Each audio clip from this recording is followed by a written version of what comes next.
लंबे संघर्ष, सालों के आंदोलन के बाद उत्तराखंड राज्य का सपना साकार हुआ। उत्तराखंड राज्य संघर्ष में दिल्ली एनसीआर के निवासी प्रवासियों की सक्रिय भूमिका रही है। के प्रेस क्लब ऑफ इंडिया पर उत्तराखंड राज्य गठन आंदोलनकारी संगठनों की समन्वय समिति द्वारा उत्तराखंड रजत जयंती वर्ष पर एक कार्यक्रम आयोजित किया गया और पृथक राज्य आंदोलन के लिए हुए संघर्ष में बतौर आंदोलनकारी सामाजिक राजनीतिक संघर्ष के सहभागी रहे राष्ट्रीय स्वाभिमान आंदोलन के राष्ट्रीय सह संयोजक जगदीश ममगाई की पुस्तक स्वाधिकार के लिए छटपटाता उत्तराखंड का विमोचन हुआ। भारतीय जनता पार्टी और उत्तरांचल प्रदेश संघर्ष समिति के आंदोलनकारी नेता रहे लेखक जगदीश ममगाई ने कहा कि उत्तराखंड की जो सरकारें रही या उत्तराखंड के जो लोग रहे, खासकर राजनीतिक कार्यकर्ता, उनको हम दिल्ली वाले हो गए, उनके लिए हम पैराशूट हो गए, लेकिन उनकी नजर में वो हमसे न चाहते हुए भी असुरक्षित हो गए और उन्होंने हमसे दूरी बना ली और हमारे विरोध एक माहौल बनाना शुरू कर दिया। क्योंकि हमने आंदोलन इसलिए नहीं किया था कि हमें उत्तराखंड में जाकर जो है, मुझे तो जब भी चुनाव लड़ने की भी बात हुई तो मैंने कहा भाई उत्तराखंड में जो लोग काम करते हैं वो विपरीत परिस्थिति में करते हैं, हैंड टू माउथ है। हम तो फिर भी दिल्ली में रहते हैं, दिल्ली में काफी बेहतर स्थिति में है, तो इसलिए चुनावी राजनीति में वहीं के लोग होने चाहिए। लेकिन ऐसा बाद में लोग चुनावी राजनीति तो छोड़ो, मुख्यमंत्री तक बाहर के बना गए और वो बना दिए गए जो राज्य आंदोलन के घनघोर विरोधी थे।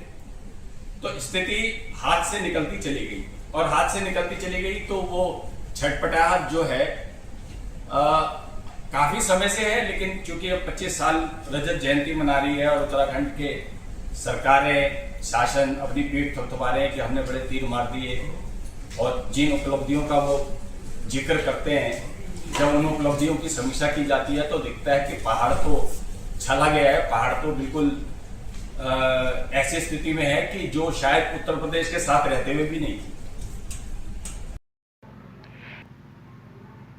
जगदीश ममगाई ने कहा कि तीर्थ स्थल पूजा क्षेत्र का पर्यटक के रूप में आने वाले लोग कूड़ा करकट, प्लास्टिक की बोतलें आदि से प्रदूषित करते हैं। बद्रीनाथ में मलबा बढ़ रहा है। धनी पर्यटकों के आवामंडल में केदारनाथ का भक्ति भाव डूब गया है। अलग राज्य बनने के बाद पहाड़ी क्षेत्रों में बेहतर विकास, अधिक पूंजी निवेश की उम्मीद थी। पिछले 25 सालों में आर्थिक विकास मैदानी क्षेत्रों में केंद्रित रहा है। पहाड़ी जिलों में प्रति व्यक्ति आय देहरादून और हरिद्वार की तुलना में लगभग आधी है। पहाड़ों में शराबखोरी भी एक बड़ी समस्या है। युवा ही नहीं, छोटे बच्चे भी शराब की चपेट में आ रहे हैं। महिलाएं नशा नहीं रोजगार दो आंदोलन कर अपनी भावी पीढ़ी को बचाने की कोशिश में लगी हुई हैं। यहां तक कि 75-80 साल की उम्र की महिलाएं भी अपनी छड़ी टेकते हुए नशे के खिलाफ नारे लगाते संघर्ष करती दिखती हैं। 25 साल में अस्थायी राजधानी के बावजूद देहरादून में व ग्रीष्म राजधानी कह गैर सैंड भराड़ी सैंड में बुनियादी ढांचा तैयार करने में अरबों रुपए खर्च हो चुके हैं। गरीब प्रदेश 2-2 जगह विधानसभा उसके प्रबंधन पर 2 गुना ज़्यादा खर्चा कर रहा है, जबकि पूरे साल भर में देहरादून व गैर सैंड भराड़ी सैंड में सिर्फ 8-9 दिन विधानसभा चलती है। उत्तराखंड की पहाड़ी जनता भले ही गरीब हो, राज्य आर्थिक दबाव में हो, कर्जदार हो, लेकिन उत्तराखंड के विधायक भारत में सबसे ज़्यादा वेतन पाने वालों में से हैं। वेतन भत्तों सहित लगभग 4 लाख रुपए प्रति माह वह कैशलेस इलाज की सुविधा मिलती है। इसके साथ ही पूर्व विधायकों को भी 60,000 रुपए महीना पेंशन और पेट्रोल डीजल के लिए अलग भत्ता दिया जाता है। राज्य बनने के बाद भी उत्तराखंड में अपनी क्षेत्रीय भाषाओं को आधिकारिक भाषा के रूप में मान्यता नहीं है। विभिन्न राज्यों में देखने में आता है कि सूचना पट स्थानीय भाषाओं में लिखे होते हैं, फिर उत्तराखंड राज्य में सरकारी कामकाज सूचना पट त्रिभाषिक क्यों नहीं है? जगदीश ममगाई ने अफसोस जताया कि उत्तराखंड आंदोलनकारियों की हत्या व महिला आंदोलनकारियों के साथ हुए दुष्कर्म के दोषियों को सजा नहीं दिला पाए, ना ही उत्तराखंडी आंदोलनकारियों को सम्मान मिला और ना ही आंदोलनकारियों के सपनों का उत्तराखंड बना पाए। 25 साल बाद भी उत्तराखंड को अपनी संपत्ति, परिसंपत्तियों, राजस्व पर अपना अधिकार प्राप्त नहीं हुआ है। हरिद्वार में कुंभ मेला, कांवड़ मेला क्षेत्र भी उत्तर प्रदेश सरकार ने हस्तांतरित नहीं किया। 25 सालों में 10 मुख्यमंत्री नीति दिशा की कमी को दर्शाते हैं। उत्तराखंड में ग्रामीण कृषि भूमि की खरीद फरोख्त पर पूर्ण प्रतिबंध लगाने संबंधी सशक्त भू कानून, राज्य को भारतीय संविधान की 5वीं अनुसूची में शामिल करने, पिछड़ा राज्य विशेष दर्जा की श्रेणी, साल 1950 से मूल निवास का आधारभूत कानून लागू करने की मांग आज तक अनसुनी है। पहाड़ों में सीढ़ीदार खेत ढलानों पर छोटे छोटे टुकड़ों में बिखरे हैं, जिसके लिए चकबंदी जरूरी है। जिस जमीन पर कभी पीढ़ियों का भरण पोषण होता था और शहर अपने संतान को भी पहुंचाते थे, वह अब अपना भरण पोषण तक नहीं कर पा रही है। वन अधिनियम के प्रावधान उत्तराखंडियों पर भारी पड़ रहे हैं। जंगली जानवर फसल और बागवानी को नुकसान पहुंचा रहे हैं।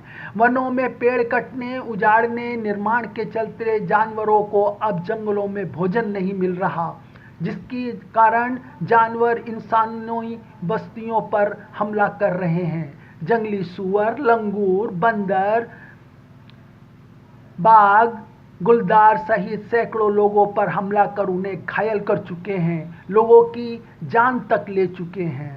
इस प्रकार हमारे जीवन काल में जो है, क्योंकि उत्तराखंड आंदोलन करते करते बहुत लोग, या राम जन्मभूमि आंदोलन करते करते बहुत लोग जो है पुण्यात्मा हो गए, उसके बावजूद भी उनके सामने हम उस पीढ़ी के हैं कि जिनके सामने दोनों चीजें हो गई। 50 साल तक राज्य आंदोलन के लिए बहुत लोगों ने शहादत दी जी, कईयों ने परिवार बर्बाद किए, तन मन धन से समर्पित होकर काम किया, महिलाओं ने बहुत संघर्ष में योगदान दिया जी, राज्य बन भी गया।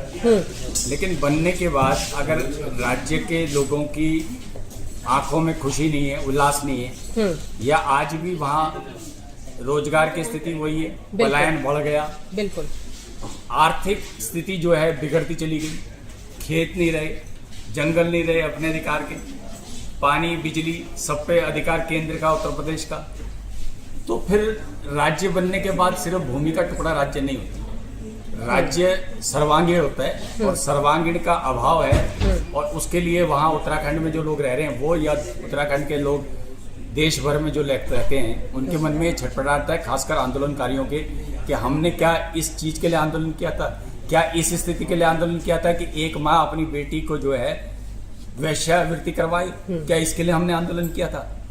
कानून व्यवस्था बिगड़ी हुई है, महिलाओं की सुरक्षा खतरे में, तो इसके लिए तो आंदोलन नहीं किया था। तो ये छटपटाहट हमारी दौर के लोगों में है, और मैं समझता हूँ आने वाले दौर के लोगों में भी उजागर होगी, नजर आएगी। उत्तराखंड रजत जयंती मना रहा है। उत्सव के साथ यह आत्मनिरीक्षण का पल है। हम लोगों से कहते हैं कि लोग हमसे बात नहीं करते, हम उनसे कहते हैं गैरों से कहा तुमने, गैरों से सुना तुमने, कुछ हमसे कहा होता, कुछ हमसे सुना।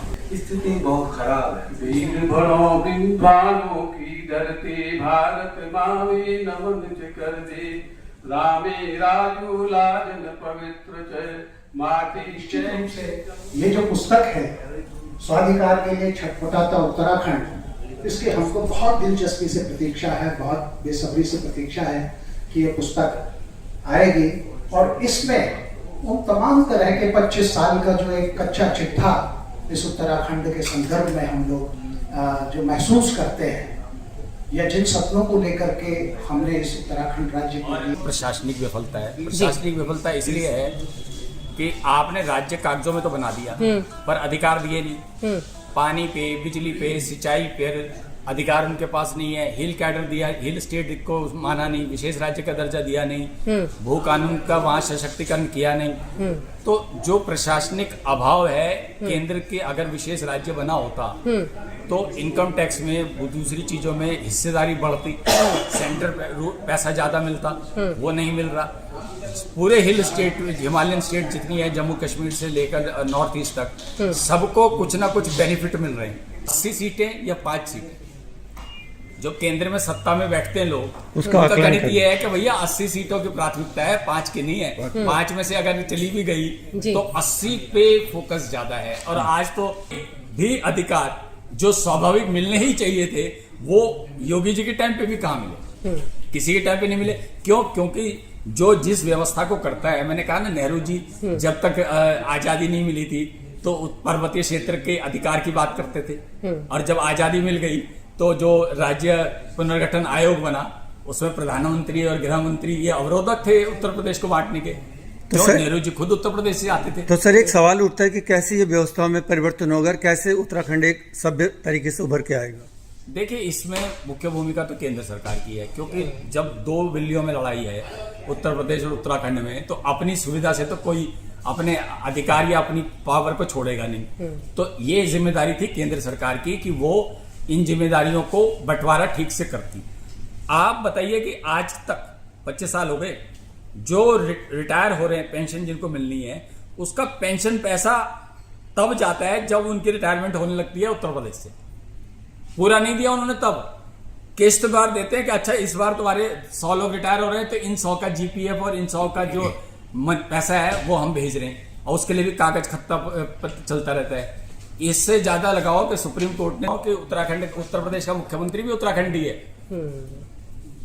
तब भी उत्तराखंड को एक टिहरी का जो प्रोजेक्ट है बिजली का, उसमें 25% उत्तर प्रदेश लेता है, 75% मिलता है केंद्र सरकार को। उत्तराखंड की जमीन, उत्तराखंड का पानी, उत्तराखंड के लोग विस्थापित हुए, लेकिन उनको एक पैसा नहीं मिलता। सुप्रीम कोर्ट ने कहा कि कितनी हास्यास्पद स्थिति है, जो लोग मरे, जो लोग बर्बाद हुए, वो बिजली खरीदेंगे और मजा लेंगे 2 लोग। तो सुप्रीम कोर्ट ने कहा 2000 करोड़ रुपए का जो राजस्व आता है वो पूरा का पूरा उत्तराखंड को मिलना चाहिए, लेकिन मिलना चाहिए, उत्तर प्रदेश ने दिया नहीं। कई सालों तक तो बंद रहे, और अब जो है रिव्यू पिटीशन डाल दी। संदर्भ तो ये है कि भाई राज्य के लिए आंदोलन हुआ, लोग मरे, उत्तर प्रदेश के नहीं मरे, उत्तराखंड के मरे। तो आपने राज्य बनाया, धन्यवाद, पार्लियामेंट ने इसको अप्रूव किया। तो जब पार्लियामेंट ने अप्रूव कर दिया कि भैया ये लाइन डिमार्केशन है, इसका हिस्सा उत्तराखंड और इसका हिस्सा उत्तर प्रदेश, तो उत्तराखंड के आवास विकास की भूमि, उत्तराखंड की सिंचाई भूमि, उत्तराखंड के जो है आपका कुंभ क्षेत्र की भूमि, या उत्तराखंड के होटल्स या मोटल्स, या उत्तराखंड के सर्विसेज, या सर्विसेज वालों के जो पेंशन्स हैं, उनका जो जमा पूंजी है, वो तत्काल क्यों नहीं करी? चलो 6 महीने में करते, साल भर में करते, परिसंपत्ति है वो आज तक क्यों नहीं रुकी हुई है? 25 साल बाद भी अगर कुंभ में आयोजन करे उत्तराखंड, कुंभ में कोई घटना हो जाए तो गाली पड़े उत्तराखंड को, लेकिन कुंभ के क्षेत्र का संपत्ति मालिकाना अधिकार है और वहां से जो राजस्व मिलना है वो उत्तर प्रदेश को। ये कैसी विडंबना है? ऐसे कौन सा राज्य चल सकता है? पहली बात तो उत्तराखंड में पर्वतीय क्षेत्र में आर्थिक स्थिति वैसी कमजोर है, जो थोड़ा बहुत हरिद्वार और ये रुड़की और ये जो एरिया है, यहाँ पर आपने उत्तर प्रदेश का कब्जा रखा है। आज उधम सिंह नगर में नहरें हैं, नहरों पर जब वो बोट का और वो जो खेल क्रीड़ा का कार्यक्रम होते हैं तो परमिशन लेनी पड़ती है उत्तर प्रदेश से, पैसा देना पड़ता है उत्तर प्रदेश को, क्योंकि जमीन उनकी है, वो सिंचाई सारी व्यवस्था अधिकार उनके हैं। जितने हाइड्रो प्रोजेक्ट हैं बिजली के, बिजली उत्तराखंड बना के दे रहा है, दिल्ली को दे रहा है, उत्तर प्रदेश को दे रहा है, हरियाणा को दे रहा है, सबको दे रहा है, लेकिन उत्तराखंड को वो बिजली खरीदनी पड़ेगी। तो इंटरेस्ट नहीं है, दरअसल ये डोमिनेंस की लड़ाई है। सर मेरा, आप ये समझो कि ये सिर्फ उत्तराखंड उत्तर प्रदेश की बात नहीं है। आपको अगर याद होगा, पंजाब और हरियाणा का वर्षों से ये चल रहा है, महाराष्ट्र का, गुजरात का चलता रहा वर्षों से। तो ये दरअसल क्या है कि कोई भी अपनी पावर, अपने अधिकार छोड़ना नहीं चाहता। अब दिल्ली में क्या था? दिल्ली में यही तो है, स्टेट और चंडीगढ़ की बात उठा के, तो ये जो है, ये दरअसल क्या है कि जिसको जो आ जाता है सीट पे, जब तक वो सीट पे नहीं आता तो वो न्यायप्रिय होता है, वो आदर्श में बातें करता है, लेकिन जब आ जाता है तो वो छोड़ना नहीं चाहता। सवाल ये है कि भाई हम जो है, देखिए क्या है कि हमारी पीढ़ी कितने समय जिंदा रहेगी, लेकिन जो अगली पीढ़ी है उसको तो पता ही नहीं होगा, जेनरेशन, उसको तो ये लगेगा कि हाँ हमारे भाग्य में यही है।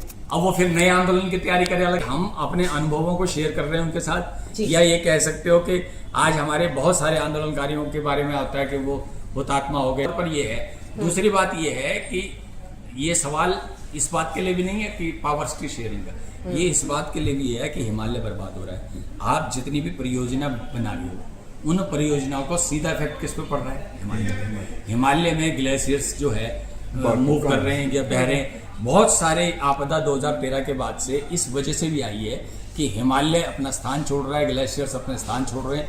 और अगर हिमालय बर्बाद हो गया तो हिमालय से बचाव कितना है? सुरक्षा है, हिमालय से सर्द हवाओं के बचाव है, हिमालय से जड़ी बूटी है, हिमालय से मिट्टी है, हिमालय से कितनी चीजें हैं हमारे पास जो अगर नहीं होंगी कल को, तो आप कल्पना करिए कि सिर्फ उत्तराखंड नहीं, पूरा देश प्रभावित। इस अवसर पर आंदोलनकारी नेता व प्यारा उत्तराखंड के संपादक देव सिंह रावत, उत्तराखंड महासभा अध्यक्ष हरपाल सिंह रावत, उत्तराखंड कांग्रेस के उपाध्यक्ष धीरेन्द्र प्रताप, उत्तराखंड लोक मंच अध्यक्ष ब्रिजमोहन उप्रेती, आम आदमी पार्टी प्रवक्ता हरीश अवस्थी, भाजपा उपाध्यक्ष और उत्तरांचल प्रदेश संघर्ष समिति के महामंत्री रहे भगवंत सिंह नेगी, अलकनंदा पत्रिका के संपादक विनोद ढोंडियाल, स्वतंत्र पत्रकार और लेखक चारू तिवारी, पत्रकार एवं सामाजिक कार्यकर्ता अतुल सचदेव,